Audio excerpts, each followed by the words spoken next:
je voudrais parler, donc, comme vous avez pu le constater sur le visuel, les caractéristiques d'un chrétien. Mon cahier, s'il vous plaît. Les caractéristiques d'un chrétien. Avant de commencer, je vais prier. Dieu de Jésus-Christ, nous bénissons ta sainte présence au milieu de nous. Nous respectons et vénérons le Saint-Esprit qui nous rend capables de parler. La Bible déclare que c'est poussé par l'Esprit que les hommes ont parlé de la part de Dieu. Ce soir, Esprit de Jésus, viens et pousse-nous, Seigneur. Donne-nous de pouvoir parler de la part de Dieu afin que la vie de chacun soit challengée, soit boostée, soit transformée dans le nom extraordinaire de Jésus-Christ de Nazareth. Manifeste ta présence, s'il te plaît, Esprit de Dieu. Nous avons tant besoin de toi. Nous avons tant besoin de t'entendre et de te voir. Au nom puissant de Jésus-Christ de Nazareth, viens et fais ton œuvre au milieu des saints. Au nom de Jésus. Amen. Amen. Donc je vais commencer le live sur les caractéristiques d'un chrétien. Avant que de me lancer dans ce que le Saint-Esprit a mis dans mon cœur, il faut qu'on définisse c'est quoi les caractéristiques. C'est ce qui permet de distinguer quelqu'un ou de se distinguer. C'est ce qui permet également qu'on nous reconnaisse. En fait, c'est la chose qui fait notre particularité. Alléluia. Et d'entrée de jeu, je m'en vais choquer quelqu'un. Alléluia. Le chrétien n'a pas beaucoup de caractéristiques, parce que le thème c'était les caractéristiques d'un chrétien. Moi je crois que le chrétien n'a pas beaucoup de caractéristiques, si ce n'est une seule caractéristique. Alléluia.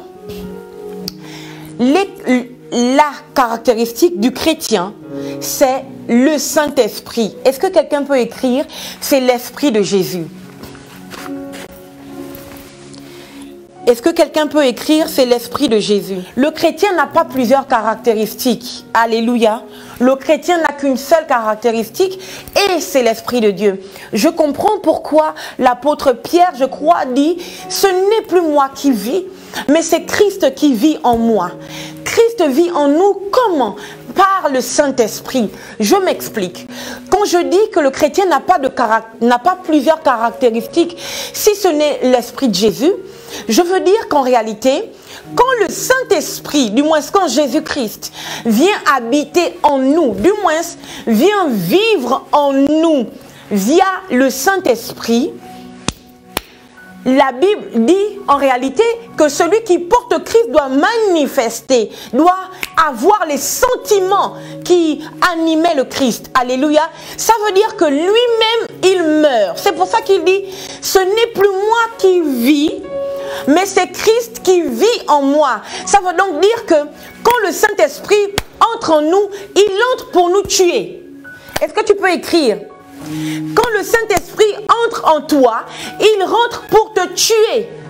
Il rentre pour tuer ton ego. Il rentre pour tuer ton orgueil. Il rentre pour tuer tout ce qui ne ressemble pas à Christ.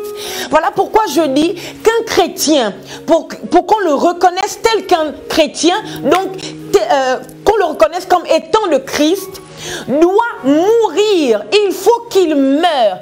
Tant qu'il est en vie, il n'est pas encore appelé de Christ. Tant qu'il est en vie, il n'est pas encore, il n'est pas encore arrivé au stade où on le reconnaît de Christ, ou du moins, il n'est pas encore arrivé au moment où on voit Christ à travers lui. Alléluia.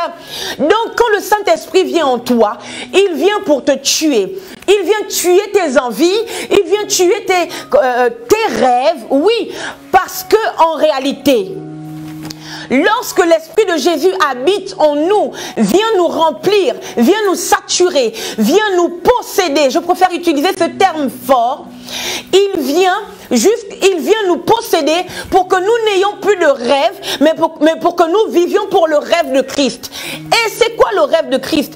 Le rêve de Christ, c'est que le monde entier, premièrement, voit Christ. Deuxièmement, reçoivent Christ. Et troisièmement, manifeste Christ. J'ai dit le monde entier. Dans le monde, il n'y a pas que des hommes. Dans le monde, il y a aussi la création. Dans le monde, il y a les animaux. Dans le monde, il y a des systèmes. Dans le monde, il y a des choses qui doivent changer. La Bible déclare que la création entière attend avec un ardent désir la révélation des fils de Dieu. Or, on ne peut pas être fils de Dieu si on n'est pas rempli de l'Esprit de Dieu. Amen. Est-ce que quelqu'un peut dire Amen? Est-ce que quelqu'un peut écrire Amen? Donc ce soir, je viens t'aider à tuer ton toi-même. Alléluia. Je viens t'exhorter à laisser l'Esprit de Jésus vivre en toi et que tout ce qui est un obstacle à ce qu'il vive en toi meure. Alléluia. La vérité c'est celle-ci, c'est que le Saint-Esprit est censé être un poison dans le corps du chrétien. Je m'explique. Il est censé être un poison contre le péché. Il est censé être un poison contre tout ce qui fait que l'homme ne veut pas quitter sa condition animale. L'apôtre Paul explique dans le livre de Corinthiens qu'en réalité, si nous ne sommes pas remplis du Saint-Esprit, nous sommes encore attachés. Du moins, ce qui vit en nous, c'est le vieil homme. Et le vieil homme est ce que l'apôtre Paul appelle l'homme animal. Or, l'homme animal a tendance à faire ce qui ne ressemble pas à Dieu. Si je dis qu'il fait qu'il a tendance à faire ce qui ne ressemble pas à Dieu, c'est que l'homme animal a tendance à faire en sorte que l'homme, tel que Dieu l'a pensé, tel que Dieu l'a vu, tel que Dieu l'a rêvé, ne se présente pas à l'humanité comme Dieu l'a voulu, comme Dieu l'a rêvé. En réalité, l'homme, c'est pas ce que vous voyez aujourd'hui. L'homme, ce n'est pas ce que vous voyez aujourd'hui. C'est-à-dire quelqu'un qui pêche, quelqu'un qui ment, quelqu'un qui a des désirs, comment dire, des désirs qui n'ont rien à voir avec la parole de Dieu. Quelqu'un qui se met tout le temps en colère. Quelqu'un qui est assoiffé des choses viles. Quelqu'un qui, comment dire, qui ne manifeste pas au final ce qui est de valeureux, de glorieux. Ce n'est pas ça l'homme. L'homme qui ment, qui tue, qui vole, qui trompe, qui est hypocrite, ce n'est pas ça l'homme. Cette catégorie d'hommes-là, c'est l'homme qui a été modifié par le péché. Alléluia. La vérité, c'est que l'homme tel que Dieu l'a pensé ne mentait pas, n'avait pas peur, ne péchait pas, était tout le temps dans la présence de Dieu, faisait des choses comme s'il était Dieu. L'homme cultivait le sol, c'est vrai, mais l'homme manifestait ce qui était, l'homme laissait ressortir ce qui avait de glorieux. Tout ce qui est vil dans l'homme vient du péché. Tout ce qui est vil dans l'homme vient du péché, vient du fait qu'il a été modifié par le péché. Mais gloire à Dieu, parce que Jésus-Christ a accepté de mourir, pas seulement mourir, mais de revenir à la vie, pas seulement revenir à la vie, de quitter la terre, afin que ce qu'il a appelé l'avantage vienne jusqu'à nous. Pourquoi il a dit l'avantage? Ce soir, j'ai dit que la caractéristique du chrétien, c'est le Saint-Esprit. Alléluia. Et quand Jésus parle dans le livre des Actes, il doit monter et les disciples ne veulent pas qu'il s'en aille. Jésus dit, il est avantageux pour vous que je m'en aille. Jésus a appelé le Saint-Esprit comme étant un avantage. Mais un avantage sur quoi? Il est en train de dire que tous les hommes qui porteront l'Esprit de Dieu à l'intérieur d'eux seront avantagés sur les hommes qui ne portent pas l'Esprit de Dieu. Alléluia. Si vous ne portez pas le Saint-Esprit, si vous n'avez pas, si le Saint-Esprit ne vous remplit pas, si le Saint-Esprit n'est pas en communion, si vous n'êtes pas en communication, si vous n'êtes pas étroitement lié à l'Esprit de Jésus, si vous n'êtes pas étroitement lié à l'Esprit de Jésus, croyez-moi, vous êtes désavantagés, complètement désavantagés. Voilà pourquoi Jésus-Christ n'a pas eu peur de dire à ses disciples qu'il le voyait comme au-dessus de tout, qu'il le voyait comme le maître, le maître des maîtres. Il n'a pas eu peur de dire, il est mieux que moi je m'en aille, parce que celui qui vient est un avantage pour lui. Mais c'est très grave. Ça veut dire que Jésus est en train de dire que m'avoir moi, sans que le Saint-Esprit ne vous remplisse. M'avoir moi au milieu de vous sans que l'Esprit de Dieu ne vous remplisse, vous êtes quand même désavantagés. Je comprends pourquoi. Pourquoi est-ce que quand je lis dans le livre de Luc 1er, est-ce qu'on peut lire s'il vous plaît? Luc 1er, je vais revenir sur le livre de Corinthiens, mais Luc 1er, est-ce qu'on peut marquer Luc 1? Luc 1er. Je ne vais pas lire le premier verset parce que on n'a pas beaucoup de temps. Voici ce que la Bible dit.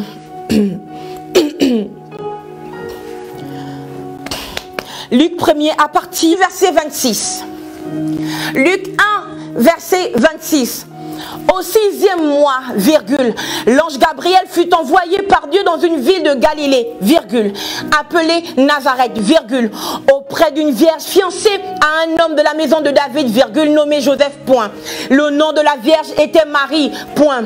L'ange entra chez elle et dit, je te salue, toi à qui une grâce a été faite. Le Seigneur est avec toi. Troublée par cette parole, Marie se demandait ce que pouvait signifier une telle salutation. Verset 30, l'ange lui dit, ne crains point Marie, car tu as trouvé grâce devant Dieu. Et voici, tu deviendras enceinte et tu enfanteras un fils et tu lui donneras le nom de Jésus.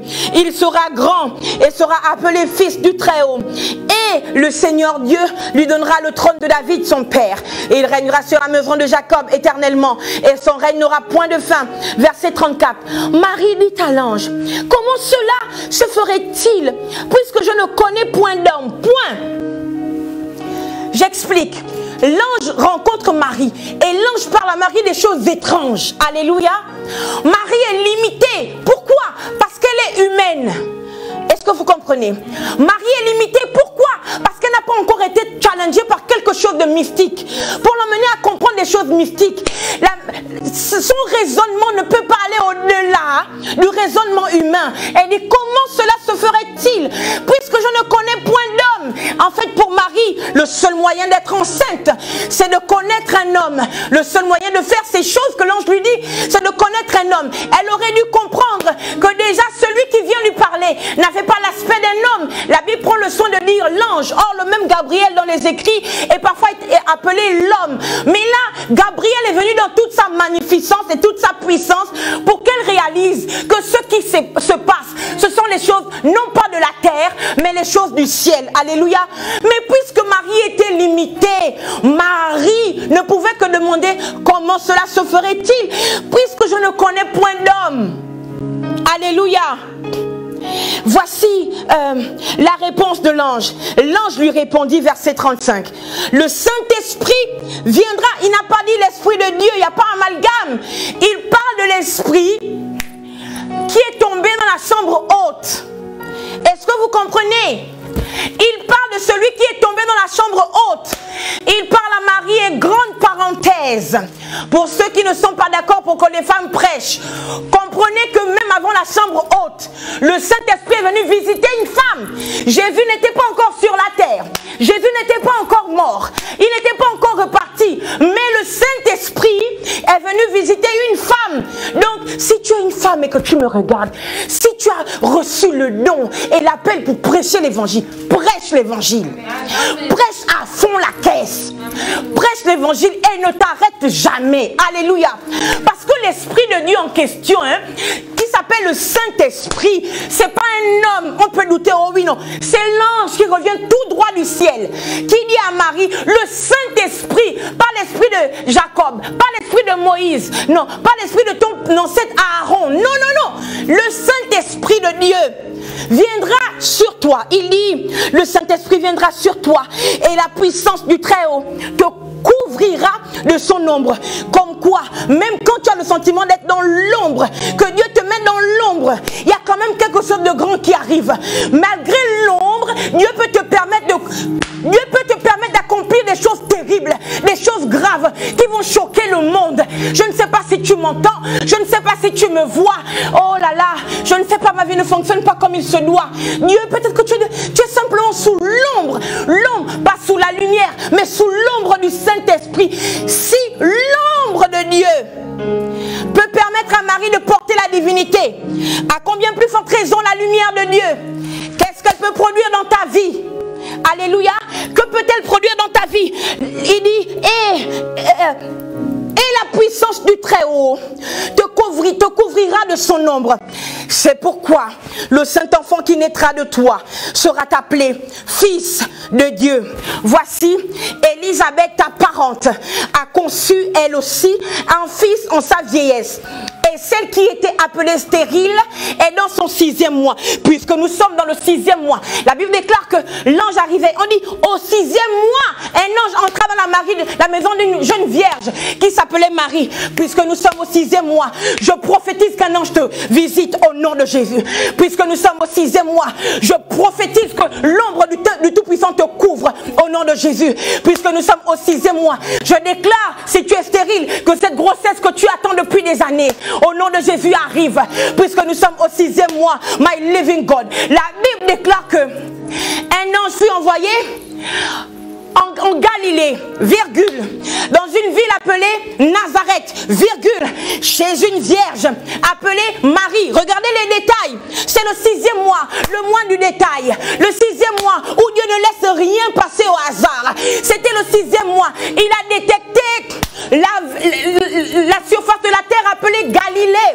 Il a détecté la ville de Nazareth. Peut-être que ton pays n'est pas encore visité parce que tu ne réalises pas que l'ombre du Tout-Puissant est capable de faire sur toi, est capable de faire en sorte que les anges rentrent dans ta nation, rentrent dans ta maison. Il dit, est rentré dans la maison d'une vierge jusqu'à son état physiologique.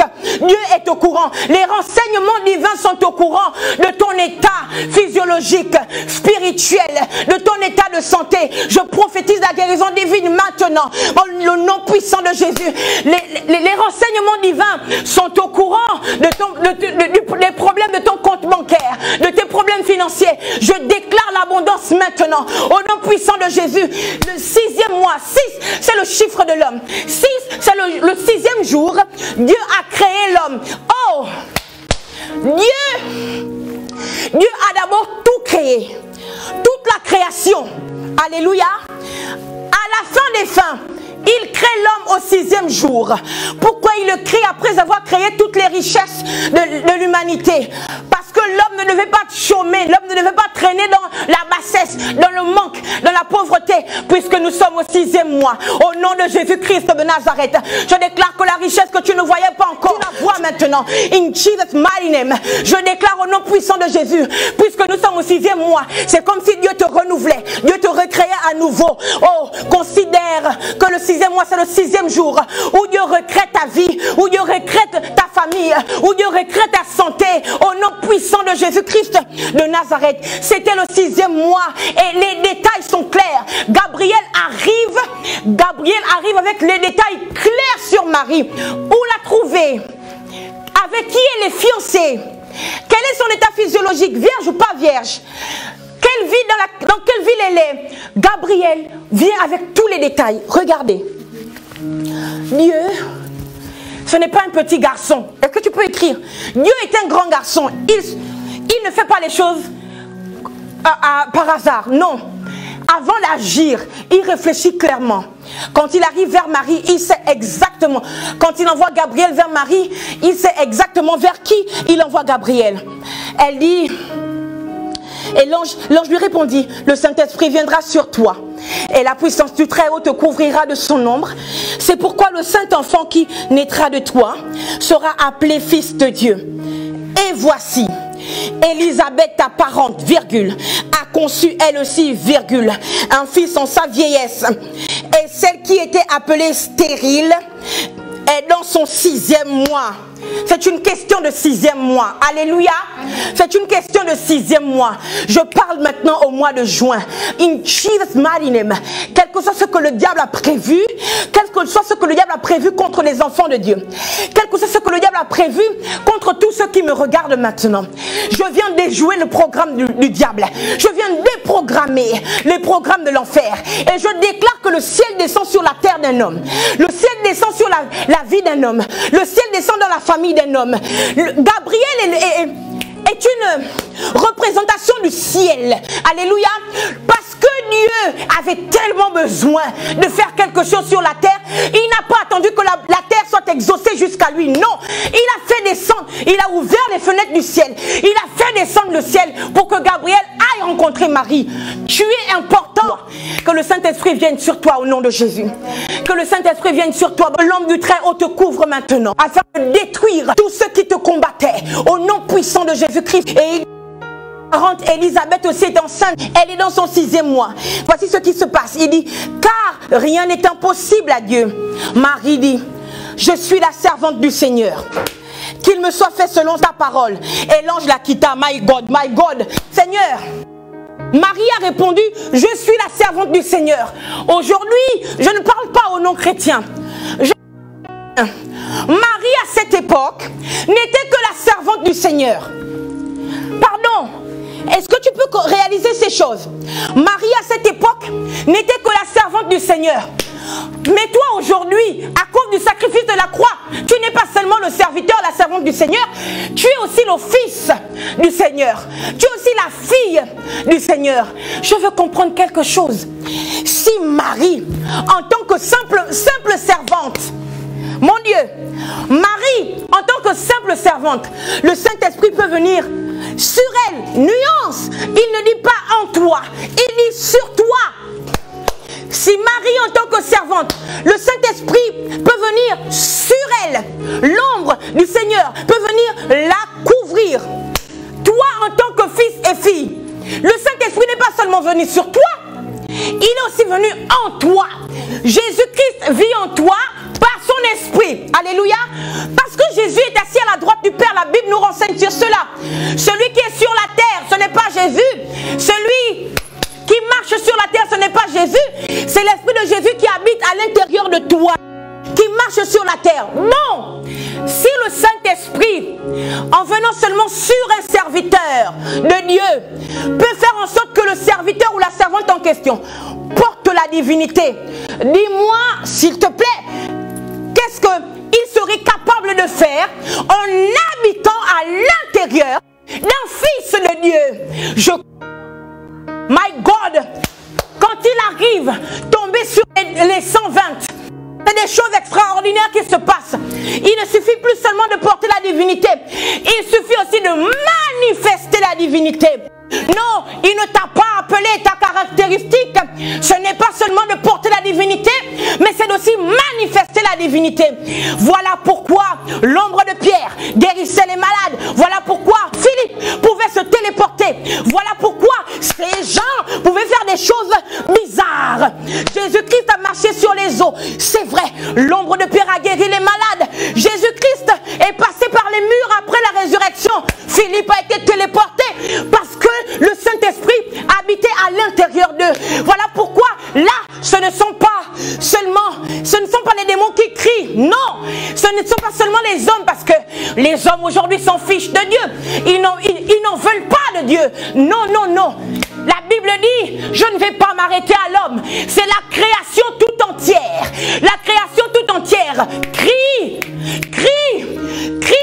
aspire, soupire après la manifestation. Elle ne soupire pas parce que nous portions la divinité. Non, elle soupire. Elle ne veut pas. Elle-même, la création, porte la divinité, parce que la Bible nous renseigne que tout a été fait par lui et pour lui. Alléluia.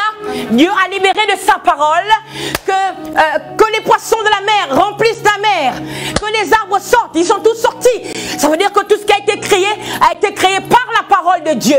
Alléluia. Mais ce n'était pas suffisant. Donc la création, tu ne vas pas influencer la création. Tu ne vas pas séduire la création en portant la divinité. Parce que l'arbre fruitier que tu as dans ton jardin porte aussi la divinité. Le fait que toute l'année, il n'y a que des... Même pas, les feuilles disparaissent.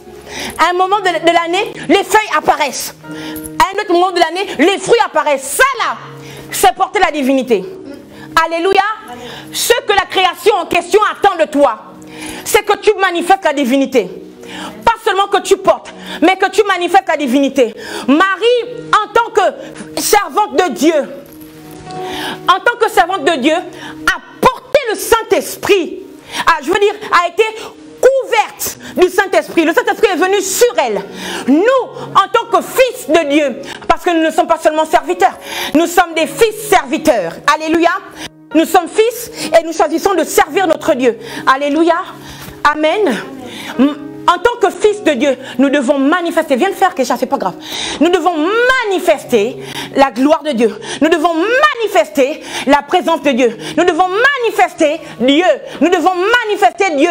Ça veut dire que quand tu arrives à un endroit, s'il n'y avait pas de paix, il faut qu'on sente une paix extraordinaire. Regardez. Le Saint-Esprit n'est pas venu. Il n'est pas venu faire de nous des personnes qui portent seulement Dieu. Non. Le Saint-Esprit est venu faire de nous des dieux. Est-ce que tu peux écrire? Sois choqué. Sois choqué ce soir. Il est venu faire de nous des dieux. Alléluia. Parce qu'il n'y a qu'un Dieu pour se téléporter comme Philippe l'a fait. Alléluia. Il n'y a qu'un Dieu pour pouvoir guérir les malades avec son ombre. Alléluia. Il n'y a qu'un Dieu sur qui on met un linge et en le posant sur un être humain possédé, les démons s'enfuient. Alléluia. Le Saint-Esprit est venu faire de nous des dieux. De telle sorte que quand tu parles, les choses doivent changer. Alléluia. Quand tu arrives dans ta présence, les démons doivent respecter Dieu. Alléluia. Dans ta présence, si tu arrives dans une maison et qu'il y a le trouble, il faut absolument que le trouble s'arrête. Je me souviens de cette famille dans laquelle je suis allée. Je suis allée prier avec elle parce qu'elle passait par des troubles compliqués. Les enfants ne respectaient pas les parents. C'était un désordre, un fouillis total. Je suis arrivée dans cette maison où il y avait le fouillis total. Quand je suis arrivée, ma simple présence a fait tomber la révérence dans la maison. Tout le monde était révérentiel. Et à la fin, cette jeune femme de me dire, ta présence à la maison a changé tellement de choses. A changé tellement de choses. Ma simple présence, ta simple présence doit faire changer les choses. Ta simple présence doit...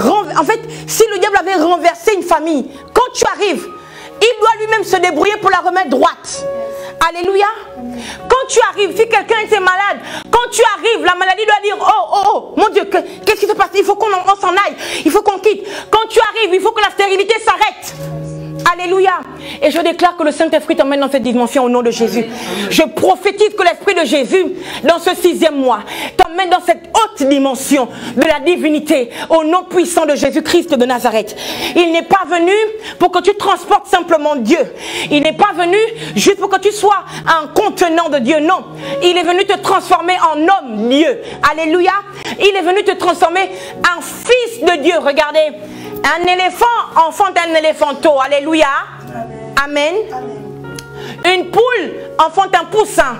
Amen. Un Dieu enfante un Dieu. Alléluia. Comprends, quels que soient les mensonges du diable. Tu n'es plus un humain normal. Non. Tu es un Dieu. Alléluia. J'avais dit, vous êtes des dieux, mais vous mourrez comme des hommes. Regardez ce que le Saint-Esprit vient faire. Ta caractéristique, c'est le Saint-Esprit. Pourquoi? Parce que Dieu sait que pour influencer la terre, tu peux être un homme. Si tu n'as pas le Saint-Esprit, c'est zéro. Alléluia. Le Seigneur, il veut qu'on se manifeste, qu'on manifeste la divinité au monde. Pourquoi? Pour sauver l'humanité. Alléluia. Le Seigneur veut qu'on impacte, qu'on manifeste la divinité pour sauver l'humanité. Alléluia. L'humanité a été modifiée par le péché, a été voilée par le péché. Et la seule chose qui a l'ascendant sur le péché, c'est Dieu. Le seul être qui a l'ascendant sur le péché, ce n'est pas le diable. Ce ne sont pas les démons, ce ne sont pas les anges, ce ne sont pas les humains, mais c'est Dieu. Alléluia.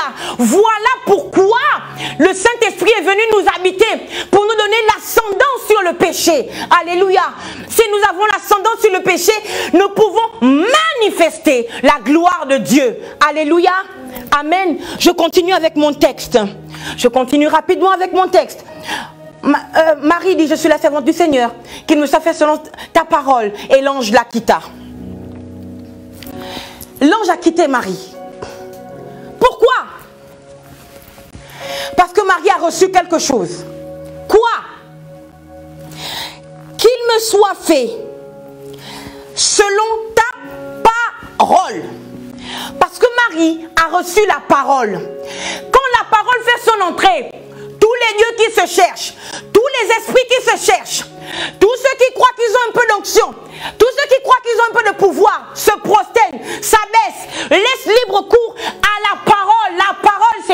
Jésus-Christ. Alléluia. La parole, c'est elle qui fait la différence. Donc quelqu'un qui est rempli du Saint-Esprit et qui n'est pas attaché à la parole a un problème. Alléluia. Si tu n'es pas attaché à la parole, tu auras besoin de voir les manifestations des anges tout le temps. Si tu n'es pas attaché à la parole, tu auras besoin qu'un ange vienne secouer l'eau. Mon Dieu, si tu n'es pas attaché à la parole, tu auras besoin qu'un ange vienne secouer l'eau, comme ce paralytique à la piscine de Bethesda, qui avait besoin que l'ange vienne secouer l'eau.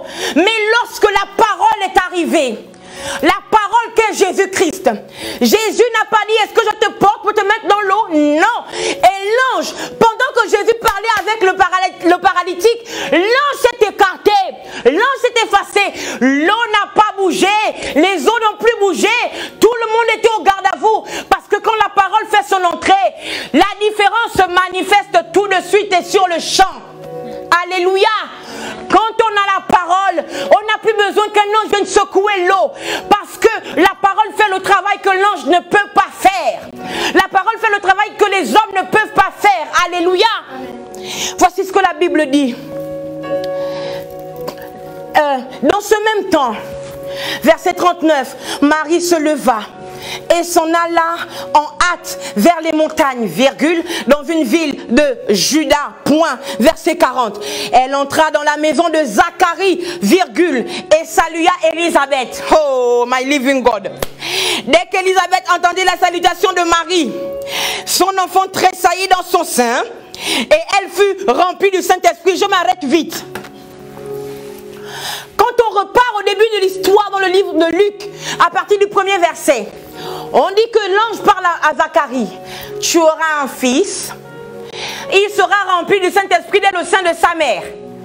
C'est écrit. Il sera rempli du Saint-Esprit dès le sein de sa mère. L'ange a parlé à Zacharie qui était prêtre. Zacharie qui pouvait apporter l'offrande devant le Seigneur. Et puis le Seigneur a agréé l'offrande que Zacharie lui apportait. Zacharie qui connaissait les rouages du mystique, du spirituel. Zacharie qui pouvait voir l'ange, pouvait voir les anges même, discuter avec les anges. Quelle que soit la position que Zacharie avait, parce qu'il... Quelle que soit la position que Zacharie avait, mon Dieu, il n'a pas réussi de faire en sorte que son fils soit oint depuis le ventre maternel. Il n'a pas réussi à faire que Jean-Baptiste soit oint depuis le sein de sa mère. Jean-Baptiste est oint depuis le sein de sa mère quand Marie arrive avec la parole à l'intérieur d'elle. Marie ne vient pas bouche bée. Je vous ai dit que si vous êtes femme, parlez. Si le Saint-Esprit vous a rempli, prophétisez. Si le Saint-Esprit vous a rempli, prêchez l'évangile. Quand Marie arrive devant Élisabeth, Marie ne reste pas bouche bée, bien-aimée dans le Seigneur. Marie parle. De la même manière que l'ange a salué Marie, la vie de Marie a changé. De la même manière, Marie a salué Élisabeth. La vie d'Élisabeth, la vie de Jean le Baptiste a changé à l'intérieur de sa mère. La Bible déclare qu'elle salua Élisabeth. Oh, la Bible dit que l'enfant à l'intérieur d'Élisabeth tressaillit. Et pourtant, Zacharie qui était prêtre, qui maîtrisait la loi, pouvait parler, être à côté de sa femme tous les jours. Alléluia. Il était muet, il ne parlait plus. My living God, Seigneur. Une autre révélation coule. Autre chose est en train de couler. Quand l'ange parle à Marie, et que Marie demande comment cela va se faire, je ne connais point d'homme. Il lui explique que le Saint-Esprit va venir sur toi. Alléluia. Mais quand Zacharie dit, mais ça va se faire comment? Nous, on est déjà trop vieux. L'ange dit, parce que tu n'as pas cru. L'ange dit, allez, tu seras muet. Tu ne parleras plus. Mais en fait, on a le sentiment que c'est parce que il n'a pas cru. Non, j'ai envie de voir ça différemment aujourd'hui. Marie a dit, je ne connais point d'homme. Et Zacharie a dit, nous sommes déjà trop vieux. Dieu, quand il arrive dans ta vie, Dieu ne veut pas que tu te centres sur toi-même. Dieu ne veut pas que tu te regardes toi-même. Dieu veut que tu regardes au moins un homme. Parce que Dieu et toi, ce n'est pas suffisant. Dieu veut que tu associes un homme. À ta grâce, tu associes la tienne. Zacharie n'a pas regardé plus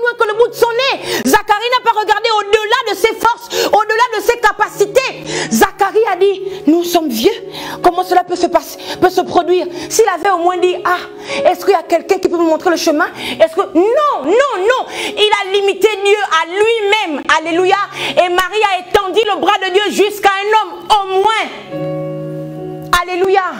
Quand Marie arrive devant Élisabeth, avant de dire cela, je prophétise maintenant au nom de Jésus que tous ceux qui se débrouillent, qui se débrouillent tout seuls, tous ceux qui pensent qu'ils pourront réussir seulement avec eux, tous ceux qui pensent que personne ne peut les aider, tous ceux qui pensent que c'est pas grave, je vais me fier à Dieu, je déclare que cette mentalité change maintenant au nom de Jésus. Je prophétise que Dieu élargisse ton esprit au nom de Jésus. Dieu élargit ton esprit. Tu arrives à déceler les hommes qui sont capables de te faire des choses extraordinaires. Tu réussis à élargir ton esprit et voir les hommes qui seront capables de te conduire sur le chemin, de t'ouvrir les yeux, de t'amener à une autre dimension au nom puissant de Jésus. Marie était vierge, mais Marie savait quand même que les hommes aussi sont capables de faire des choses extraordinaires. Sors de ta solitude. Je maudis la solitude qui ne vient pas de Dieu dans ta vie. Au nom de Jésus, je maudis le rejet. Au nom de Jésus, je maudis le retrait qui n'a pas été décrété par Dieu dans ta vie. Au nom de Jésus, parfois le diable veut nous mettre en retrait. Parfois le diable veut nous éloigner des hommes parce qu'il veut mieux nous tuer, mieux nous détruire, comme il a fait avec Judas. Les autres mois étaient 2 par 2. Les autres mois étaient restés. Jean était resté avec, comment cette femme s'appelle? Jean était resté avec Marie, la mère de Jésus. Pierre n'était pas forcément seul. Pierre était au milieu des gens parce qu'on a dit, n'est-ce pas, celui-ci qui marchait avec le Christ, avec Jésus. Pierre était avec les gens. Tu ne dois pas rester seul. On n'accomplit pas le destin seul. On ne manifeste pas la présence, la puissance de Dieu seul. Non, non, non, non. Dans le nom puissant de Jésus, que là où le diable t'avait enfermé pour t'empêcher d'être vu et pour t'empêcher de voir, je fracasse cela par la puissance de l'Esprit du Dieu très haut. Au nom de Jésus, la cage dans laquelle on t'avait enfermé, je déclare que la puissance de la parole, l'épée de la parole brise les verrous de fer qui te retenaient et qui te gardaient captif. Au nom puissant de Jésus-Christ de Nazareth, là où on t'avait couvert avec un pagne noir, avec un sort maléfique qui fait que les gens te repoussent, je déclare maintenant by fire and by force, au nom puissant de Jésus, je dis que cette onction maléfique est détruite maintenant. Au nom de Jésus, ce pagne est déchiré. Au nom puissant de Jésus, tu seras vu et tu verras. Au nom puissant de Jésus-Christ de Nazareth. La Bible déclare que Marie, là, je dis que la caractéristique du chrétien, c'est le Saint-Esprit. Marie n'est pas remplie, mais elle est couverte. Alléluia, par l'Esprit de Dieu. Quand Marie arrive chez Élisabeth, elle lui dit bonjour. Dès qu'Élisabeth entendit la salutation de Marie, son enfant tressaillit dans son sein et elle fut remplie du Saint-Esprit. Voici le premier être humain qui a été rempli du Saint-Esprit avant la crucifixion et avant la résurrection, c'est Élisabeth. Bon, grande parenthèse encore, ceux qui viennent détruire les femmes sur les réseaux sociaux, qui viennent nous accuser de prêcher. Pierre a attendu d'être rempli du Saint-Esprit, que Jésus soit mort et ressuscité et qu'il aille au ciel. Élisabeth n'a pas attendu que Jésus meure et ressuscite. Alléluia. C'est le seul être humain de qui on dit, ici, là, dans les évangiles, qu'elle a été remplie, pas couverte, remplie du Saint-Esprit avant que Jésus ne naisse, avant que Jésus ne meure et avant que Jésus ne monte. Alléluia. Ma soeur, prêche l'évangile. Ma soeur, impacte autour de toi. Ma soeur, parle de la part de Dieu. Alléluia. L'histoire là n'a pas commencé avec ceux qui disent que la femme ne l'a pas prêché. Ça a commencé depuis longtemps avant eux. Alléluia. Amen. Elle a entendu la salutation et elle fut remplie du Saint-Esprit. Bon, si Marie, qui n'était pas remplie du Saint-Esprit, était capable, par sa salutation, de faire bouger un enfant à l'intérieur d'elle et de faire qu'une femme soit remplie du Saint-Esprit. Si Marie, qui était la servante du Seigneur et non sa fille, si Marie, qui était simplement couverte par le Saint-Esprit, a pu faire ces choses, à plus forte raison, toi, écris « Je change ». Écris « Je change ». Je change. Je change. Je ne suis pas seulement la servante du Seigneur. Je ne suis pas seulement le serviteur du Seigneur. Je suis aussi le fils, la fille du Seigneur. Je ne suis pas seulement couverte du Saint-Esprit. Couvert du Saint-Esprit. Je suis aussi remplie du Saint-Esprit. Et parce que je suis la fille du Seigneur et remplie du Saint-Esprit, je change. Je challenge ma ville. Je challenge ma famille. Je challenge ma nation au nom puissant de Jésus. Je change la donne. Je change la donne maintenant. Je change les choses maintenant. Je vais à un autre niveau. Je réclame mon droit d'alliance. Je réclame les bénéfices de la rédemption. Les bénéfices de la rédemption, c'est que je manifeste la divinité au nom puissant de Jésus. Puisque tu dois changer, il dit, tu aimeras ton prochain comme toi-même. Ça veut dire que tu dois commencer par toi. Commence à dire au nom de Jésus, cette maladie qui m'oppresse, je la détruis. Au nom puissant de Jésus. Commence à dire, cette peur que j'avais tout le temps, je la détruis au nom de Jésus. Dis, ces problèmes de vue que j'avais, au nom puissant de Jésus, je les maudis. Ces problèmes d'estomac, je les maudis parce qu'un Dieu n'est pas malade. Quelqu'un qui transporte le Saint-Esprit n'est pas malade. Si nous sommes malades, c'est parce que nous sommes trop focalisés sur notre humanité. Défocalise-toi maintenant et focalise-toi sur ta divinité, car tu portes l'Esprit de Dieu. Focalise-toi sur ta divinité, ta caractéristique, c'est le Saint-Esprit. Et le Saint-Esprit t'introduit dans la divinité. Il t'introduit dans la divinité. Au nom puissant de Jésus-Christ de Nazareth, que toute personne qui me regarde et qui était focalisée sur leur humanité, simplement sur leur humanité, change maintenant de façon de penser. Au nom de Jésus, que le bras puissant du Saint-Esprit te ramène sur ta divinité. Quand tu accepteras de marcher comme un Dieu, quand tu accepteras ta divinité, la maladie seule va tomber. Alléluia. La maladie seule va tomber. Alléluia. Est-ce que je parle à quelqu'un ce soir?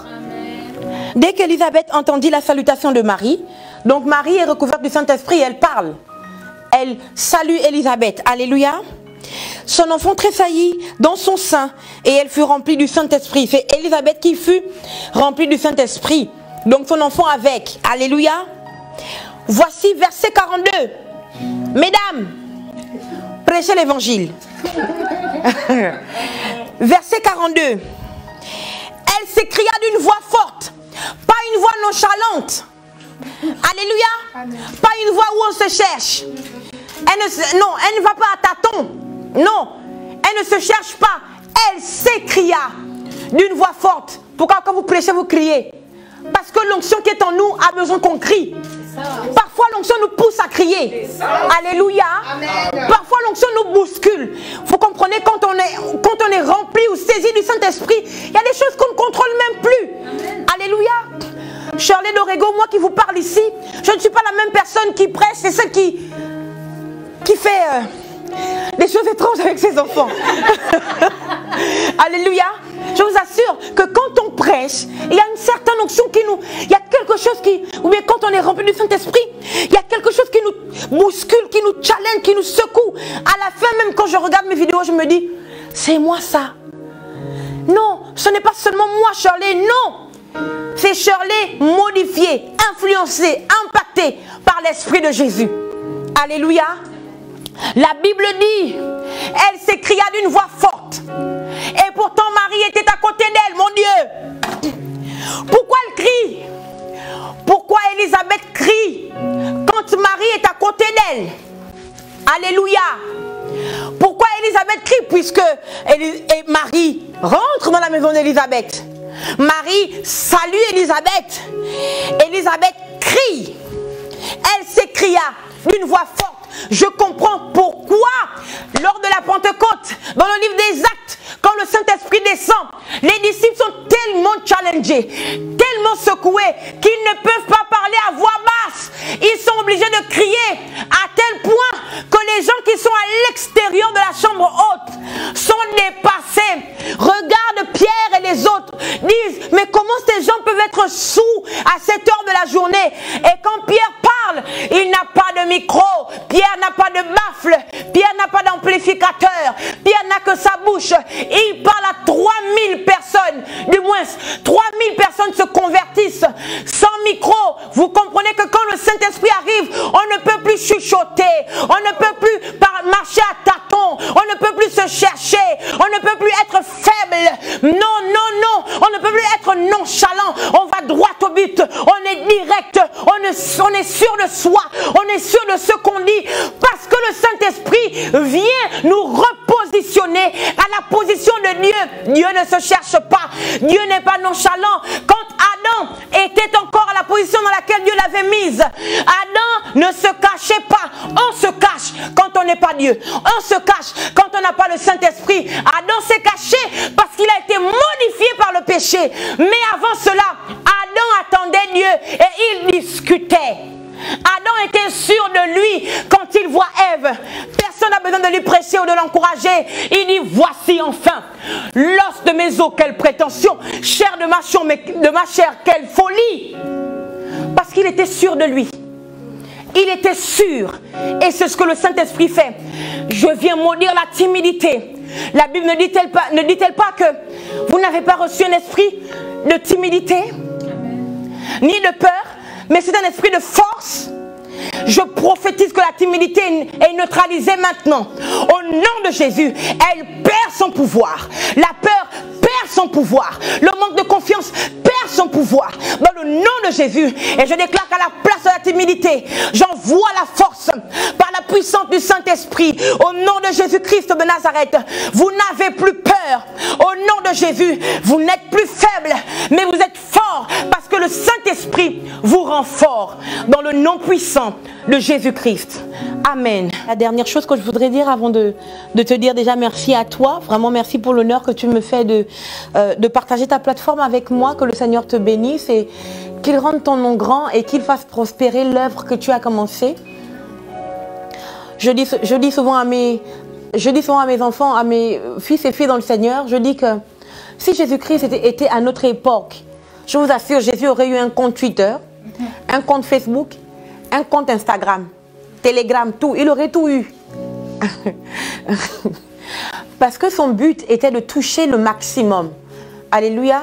Et via les réseaux sociaux, nous touchons le maximum. Amen. Alors, je viens te dire merci, frère Cédric, que le Seigneur te bénisse vraiment.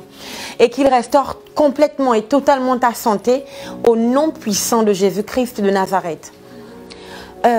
Pour ceux qui me regardent et qui me regarderont plus tard, je voudrais dire ceci. Je voudrais dire que